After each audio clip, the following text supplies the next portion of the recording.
মধ্যরাতে উত্তর গোয়ার আলপুরায় ভয়াবহ আগুন। নাইট ক্লাবের রেস্তোরাঁয় সেখানে মৃত্যু হয় 3 মহিলা সহ 25 জনের। মৃতদের মধ্যে কয়েকজন পর্যটকও ছিলেন এবং অধিকাংশই কর্মী, এমনটাই জানা যাচ্ছে। বেসমেন্টে কাজের সময় আটকে পড়েন এবং যার জেরে মৃত্যু হয়। অগ্নিদগ্ধ হয়ে হাসপাতালে ভর্তি করা হয় 5 জনকে। আর একেবারে সেই সময়ের ছবি আপনাদেরকে দেখাচ্ছি। গতকাল মধ্যরাতে উত্তর গোয়ার আলপুরায় ভয়াবহ আগুন। দেখুন সেই ছবি, আগুন লাগার মুহূর্তের সেই ছবি আপনাদের সামনে। সেই নাইট ক্লাবের রেস্তোরাঁয় হঠাৎ করে সবাই হতভম্ব হয়ে গেল যে কোথা থেকে কিভাবে এই আগুন, এবং সেই আগুনের আকার এতটাই ভয়াবহ হয়ে যায় যে নাইট ক্লাবের এই রেস্তোরাঁর আগুনে 3 মহিলা সহ মৃত্যু হয় 25 জনের। এবং মৃতদের মধ্যে অনেকেই পর্যটক রয়েছেন, অনেকে কর্মী রয়েছেন।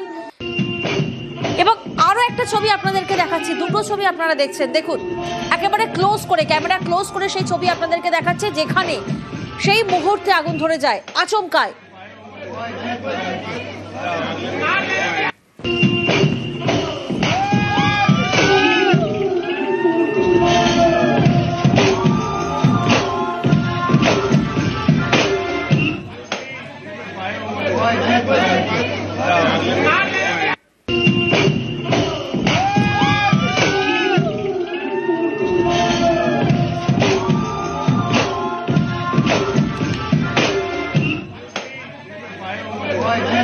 আর এই মুহূর্তে আমরা যোগাযোগ করতে পেরেছি मयूरेश गणपते, আমাদের প্রতিনিধি। সরাসরি ময়ূরেশের থেকে একবার জানতে চাইবো, मयूरेश जी, आगजनी में मरने वालों के परिवारों की तरफ से मुआवजे का मरहम लगाने की कोशिश की गई है, परिवार वालों का क्या कहना है, जिम्मेदार कौन?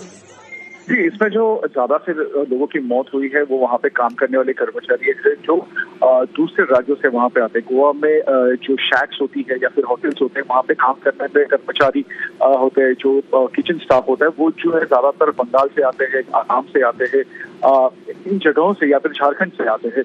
तो वहाँ पे अभी तक उनके परिवार वाले वहाँ तक पहुँच नहीं पाए, ऐसी जानकारी आ रही है। तकरीबन 5 से 6 डेड बॉडीज ऐसी है जिनको अभी तक आइडेंटिफाई नहीं किया गया कि ये कौन सी डेड बॉडीज है। इस मामले में जब हमने पुलिस से बातचीत करने की कोशिश की तो हमें पता चला पुलिस की तरफ से कि अभी तक इस मामले में 3 लोगों को जो है वो गिरफ्तार किया गया है। आज सुबह ही उसको डिटेन किया गया था। ये मैनेजर थे अलग अलग डिपार्टमेंट के इस होटल के, जिनको गिरफ्तार किया गया है पुलिस की तरफ से, जिनके साथ अभी भी पुलिस जो है वो इंटरोगेशन कर रही है। लेकिन इस क्लब का मालिक जो है, जिसके खिलाफ FIR दर्ज है, वो भी फिलहाल फरार है। तो पुलिस उसे ढूंढने में लगी है कि कहाँ एग्जैक्टली है और उससे और ज्यादा जानकारी मिल सकती है, ऐसा पुलिस का कहना है। क्योंकि आरोप इस क्लब से यही लग रहे हैं कि बहुत सारे वायलेशंस यहाँ पे हुए थे। ये जो क्लब है इसको कई सारी परमिशंस इसकी आवश्यकता रहती है चलाने के लिए, वो सारी परमिशंस नहीं थी और इलीगल कंस्ट्रक्शन भी इस क्लब ने किया था। तो मयूरेश जी, कुल मिलाकर अभी तक क्या कार्रवाई की गई है? जी, अभी तक जैसे मैंने कहा कि 3 लोगों को पुलिस ने गिरफ्तार किया। ये 3 लोग जो है वो अलग अलग डिपार्टमेंट के मैनेजर्स हैं और उनसे पूछताछ जारी है कि क्यों उन्होंने ऐसी परमिशंस नहीं दी। क्योंकि कोई भी क्लब इस तरीके से चलता है तो उसे फायर सेफ्टी परमिशंस देना जरूरी रहता है। वहाँ पे एग्जिट प्लान या इवैक्यूएशन प्लान जो है वो उनके पास रहना चाहिए, कि ताकि जब कभी भी ऐसी बड़ी आग लगती है या हादसा होता है तो लोग वहाँ पे जो आते हैं उन्हें जल्द से जल्द वहाँ से बाहर निकाला जा सके। तो क्या उसकी तैयारी थी, क्या उसके लिए कोई उसके लिए जो एक प्रिपरेशन लगता है, क्या उन्होंने वो किया था, और अगर नहीं किया था तो किस प्रकार से एक क्लब चला रहे थे, ऐसी सब जानकारी जो है वो उससे पाने की वो पुलिस कोशिश कर रही है। জি, आप हमारे साथ बने रहिए। আমাদের দর্শকদেরকে জানাবো যে এখনো পর্যন্ত নাইট ক্লাবের 4 ম্যানেজারকে গ্রেফতার করা হয়েছে। অগ্নিদগ্ধ হয়ে হাসপাতালে ভর্তি রয়েছেন 5 জন। গোয়ায় যৌতুকগৃহ রেস্তোরাঁ, শোক প্রকাশ মুখ্যমন্ত্রী প্রমোদ সাওয়ান্তের।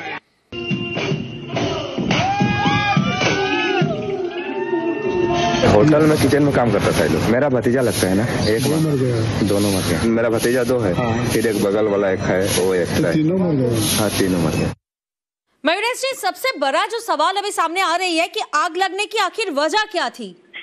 कि आग लगने की वजह अभी तक एग्जैक्ट वजह समझ नहीं आई है। जो बात चल रही थी पहले वो ये थी कि सिलेंडर ब्लास्ट हुआ और उसके बाद आग लगी, लेकिन जो वीडियो में देखा जा रहा है, जो वीडियो हर जगह पे वायरल हुए हैं, उसमें देखा जा रहा है कि पहले एक फायरवर्क्स वहां पे हुए छोटी सी जगह में और उसके बाद रूफटॉप से आग जो है वो दिखनी शुरू हुई। तो इन्वेस्टिगेशन फायर डिपार्टमेंट का भी चल रहा है। जैसे हमने सुबह देखा था कि वहां पे फॉरेंसिक की टीम भी आई थी, तो फायर डिपार्टमेंट और फॉरेंसिक की टीम जो है वो मिलकर ये इन्वेस्टिगेट करे कि आग लगने की मूल वजह क्या थी, क्यों आग लगी और कहाँ से लगी। क्या वो आग पहले किचन में लगी और फिर हर जगह पे स्प्रेड हुई, या फिर रूफटॉप पे लगी, या फिर जो पटाखे वहां पे जलाए गए थे लाइव परफॉर्मेंस के बाद, क्या उनमें से वो आग लगी है। जी, फायर ब्रिगेड की जांच में क्या सामने आ रही है, क्या जानकारी सामने आ रही है, किस तरह की व्यवस्था की गई थी? जी, जब फायर ब्रिगेड से हमने बात की तो फायर ब्रिगेड ने यही कहा था कि उन्हें भी देर रात ये सूचना मिली, उसके बाद वहां पे पहुंचे। उनकी पहली प्रायोरिटी आग बुझाना और लोगों को वहां से निकालना था, लेकिन अभी उनका इन्वेस्टिगेशन चल रहा है। तो उन्होंने शुरुआत में यही कहा था कि वहां पे कुछ इन्फ्लेमेबल सब्सटेंस भी है वो भी रखे गए पाए गए हैं, तो वहां पे वो क्यों रखे गए थे, उनको प्रॉपर जगह पे क्यों नहीं रखा गया था, इसके ऊपर भी सवाल पूछे जाएंगे। और मयूरेश जी, और एक सवाल, जो रेस्टोरेंट के ओनर है उनके बारे में कुछ जानकारी, कितनी पाब उनकी चलती है गोवा में? अभी तक उनके बारे में पुलिस ने खुल के बताया नहीं, पुलिस उनका नाम भी बता नहीं रही है। पुलिस जो इन्फॉर्मेशन दे रही है वो यही है कि मैनेजर्स और ओनर के खिलाफ जो है वो एफआईआर हुई, लेकिन ये ओनर कौन है, कितने साल से वो यहाँ पे काम कर रहे हैं, वो कहाँ पे है, इसके बारे में गोवा पुलिस अभी भी चुप्पी बनाए है। तो यही सबसे बड़ा सवाल है कि गोवा पुलिस ओनर को गिरफ्तार क्यों नहीं कर रही है और गोवा पुलिस को क्या पता है कि ओनर कहाँ पे फरार हुआ है। जी, तमाम जानकारी के लिए शुक्रिया। যে ছবি এই মুহূর্তে আপনাদেরকে দেখাচ্ছি, গোয়ার যৌতুগৃহ সেই রেস্তোরাঁ, দেখুন প্রথমে আগুনের ঝলক দেখা যায়, সেই ছবি আপনাদেরকে দেখালাম, আর তারপরেই নিমেষের মধ্যে কিভাবে দাও দাও করে জ্বলতে থাকে একটা রেস্তোরাঁ। শোক প্রকাশ করেছেন মুখ্যমন্ত্রী প্রমোদ সাওয়ান্ত। বেআইনি কারবারের জেরে বিপর্যয় কিনা খতিয়ে দেখে কড়া ব্যবস্থার নির্দেশ, দোষীদের কড়া শাস্তিরও হুঁশিয়ারি, তদন্ত করে পদক্ষেপ জানালেন গোয়া পুলিশের ডিজিও।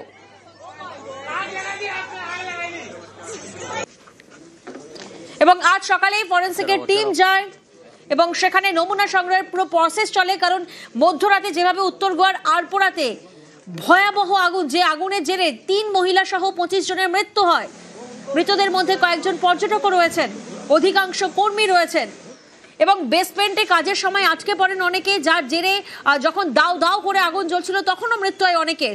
এবং এখনো পর্যন্ত আপনাদেরকে জানিয়ে রাখি, অগ্নিদগ্ধ হয়ে হাসপাতালে ভর্তি রয়েছেন 5 জন।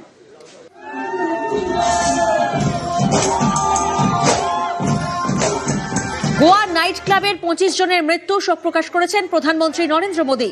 মৃতদের পরিবারকে 2 লক্ষের আর্থিক সাহায্যের ঘোষণা, জখমদের চিকিৎসার জন্য 50,000 টাকা করে সাহায্য।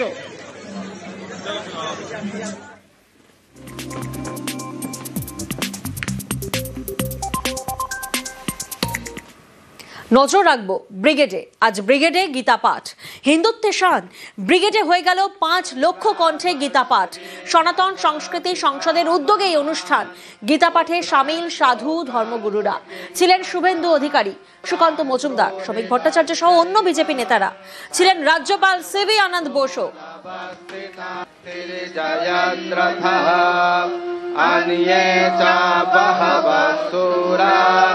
मदर्थे त्यक्तजीविता नानाशास्त्रप्रहरणाः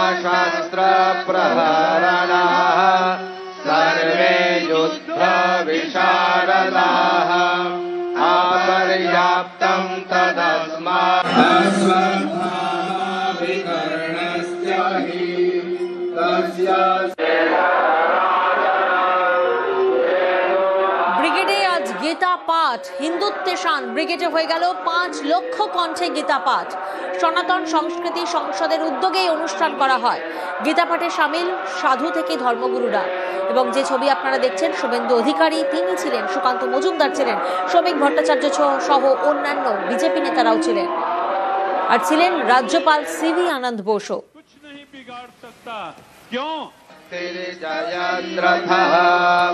अन्ये च बहवः सूरा मदर्थे त्यक्तजीविताः नानाशास्त्रप्रहरणाः सर्वे युद्धविशारदाः अपर्याप्तं तदस्माकं रक्षितं पर्याप्तं। 26-এর আগে 5 লক্ষ কণ্ঠে গীতা পাঠ নিয়ে রাজনীতির চর্চা, গীতা নিয়ে পলিটিক্যাল মার্কেটিং এর অভিযোগ কুণাল ঘোষের।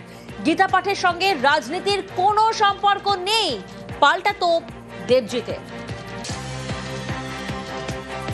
গীতা পাঠের কথা আপনারা বলছেন, ওটা বিজেপি নেতাদের উপস্থিতিতে বিজেপির পৃষ্ঠপোষকতায় বিজেপির একটা বকলমা পলিটিক্যাল ইভেন্ট।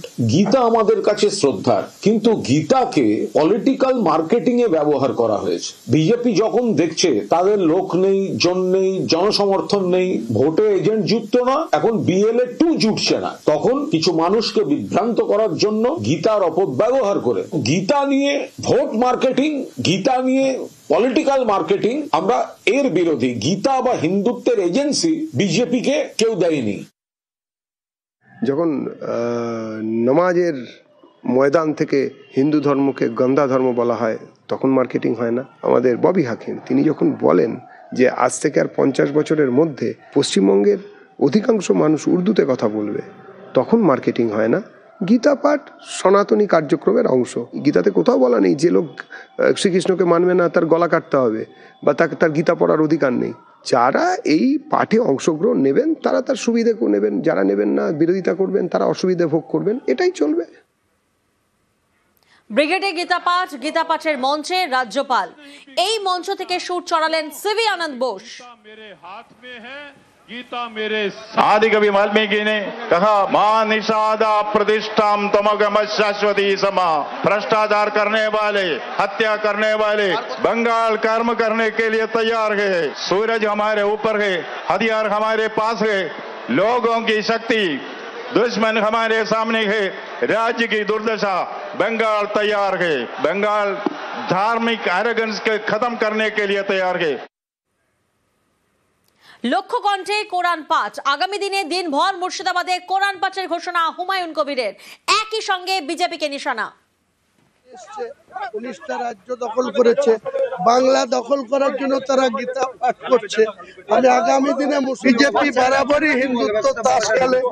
ওরা দীর্ঘদিন ধরে রাম মন্দিরের এজেন্ডা নিয়ে ক্ষমতায় এসছে, 19টা রাজ্য দখল করেছে, বাংলা দখল করার জন্য তারা গীতা পাঠ করছে। আমি আগামী দিনে মুসলমানদের বেশি বেশি করে বিধানসভায় সিট জেতার জন্য কোরআন পাঠেরও আয়োজন করব। কোরআন পাঠ হবে, লাখো লোক নিয়ে কোরআন পাঠ হবে দিনভর মুর্শিদাবাদে কোরআন পাঠের। আমি 1 লক্ষ হাফেজকে দিয়ে কোরআন পাঠ করাবো, 1 লক্ষ। হুমায়ুনকে পাল্টা খোঁচা বিজেপির। হুমায়ুন বাবু কি বলছেন কি না বলছেন সেটা নিয়ে পশ্চিমবঙ্গের মানুষ, বাঙালি যারা, তারা ভাবিত নন। বাংলার মানুষ জানেন যে বাংলা ভাগ হয়ে পশ্চিমবঙ্গ তৈরি হয়েছিল হিন্দু হোমল্যান্ডের জন্য। সেখানে যে কেউ কোরআন পাঠ করবেন, গীতা পাঠ করবেন, বাইবেল পাঠ করবেন, তাতে আমাদের কোনো কিছু এসে যায় না। কিন্তু যদি কোনো মানুষ কথা বলেন যে যারা কোরআন পাঠ করবেন একমাত্র তাদেরই বেঁচে থাকার অধিকার আছে, তাহলে সেটা ভারতবর্ষের সংবিধানকে হাতে নিয়ে ভারতবর্ষের মানুষ, পশ্চিমবঙ্গের মানুষ প্রতিহত করবে। মুর্শিদাবাদের বেলডাঙ্গায় বিধায়ক হুমায়ুন কবিরের বাবরি মসজিদের অনুষ্ঠান জানিয়ে গরম বাংলার রাজনীতি।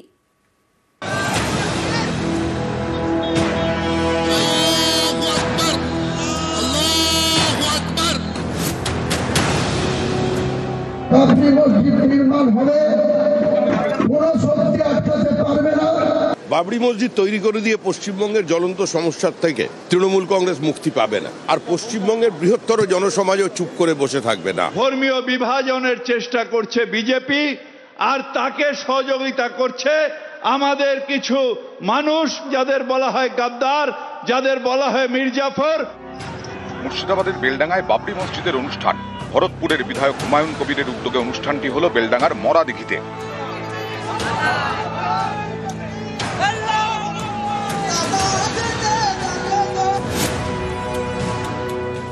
বাবরি মসজিদ নির্মাণ হবে, কোনো শক্তি আটকাতে পারবে না। বাবরি মসজিদ হবে মুর্শিদাবাদের মাটিতে। বাবরি মসজিদের অনুষ্ঠান উপলক্ষে সৌদি আরব থেকে 2জন ধর্মগুরু এসেছেন। আমন্ত্রিত ছিলেন 400-রও বেশি অতিথি। অনুষ্ঠানে নিরাপত্তায় 3000 পুলিশ কর্মী, ছিলেন 2000 স্বেচ্ছাসেবক। 40,000 অতিথির জন্য খাওয়ার ব্যবস্থা করা হয়েছিল। হুমায়ুনের দাবি, মসজিদ ছাড়াও এখানে হোটেল, রেস্তোরাঁ, হেলিপ্যাড হবে। বাজেট প্রায় 300 কোটি টাকা। अगले 22 तारीख आने दीजिए, उसी दिन में बहरमपुर टेक्सटाइल में क्या अगले दिन होगी वो पता मिल जाएगी सारे इंडिया को, लोग को, सारे बंगाल को, लोग को। হুমায়ুনের বাবরি মসজিদের অনুষ্ঠান ঘিরে গরম বাংলার রাজনীতি।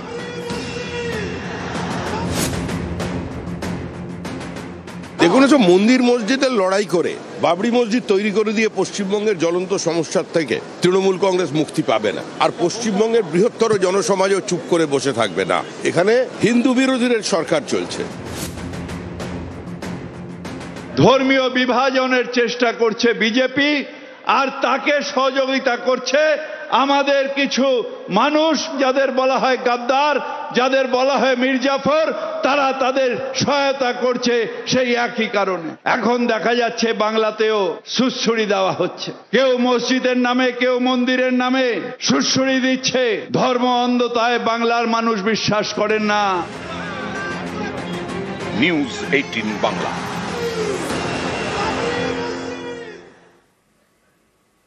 গতকাল তৃণমূলের সংহতি দিবসে ঐক্যের বার্তা মমতা বন্দ্যোপাধ্যায়ের। রেড রোডে তৃণমূলের অনুষ্ঠান।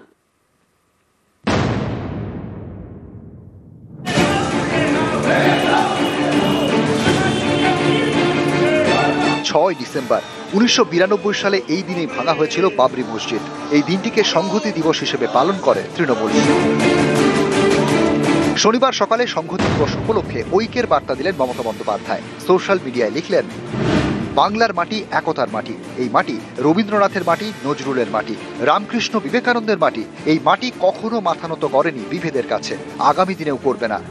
যারা সাম্প্রদায়িকতার আগুন জ্বালিয়ে দেশকে ধ্বংস করার খেলায় মেতেছে, তাদের বিরুদ্ধে আমাদের লড়াই জারি থাকবে। এদিন বেলা 12টা নাগাদ রেড রোডে তৃণমূলের সংহতি দিবসের অনুষ্ঠান শুরু হয়। ঐক্য এবং সম্প্রীতির বার্তা দেন তৃণমূল নেতারা। পাকিস্তান হয়েছিল ভারতবর্ষের থেকে, কিন্তু ধর্ম অন্ধতার কারণে আজকে পৃথিবীর সবথেকে 5টা দেশ যে পেছিয়ে আছে তার মধ্যে পাকিস্তান রয়েছে। ধর্ম নিরপেক্ষতার কারণে থেকে আগে যে 5টা দেশ যার নাম নেওয়া হয় সেটার মধ্যে ভারতবর্ষ আছে। তার কারণ ভারতবর্ষের ঐক্যই ভারতবর্ষের শক্তি। একসাথে সব সম্প্রদায়, সব ধর্ম, সব শ্রেণী সবাই একসঙ্গে থাকবে, এটা সংবিধান বলেছে। যে সংবিধানের শপথ নিয়ে যারা সম্প্রীতিকে নষ্ট করছে, সংহতি দিবসের মঞ্চ থেকে তাদের ধিক্কার জানাই। বাংলার প্রাপ্য টাকাটাকে বঞ্চিত করা, বাংলা গরিবের ঘর, আপনি তার মধ্যে হিন্দু, মুসলমান, বৌদ্ধ, খ্রিস্টানি দেখবেন। 100 দিনের টাকা রুখে দিল যারা, তারা উন্নয়নের বিরুদ্ধে কাজ করলো, সংবিধানের বিরুদ্ধে কাজ করলো। নিউজ 18 বাংলা।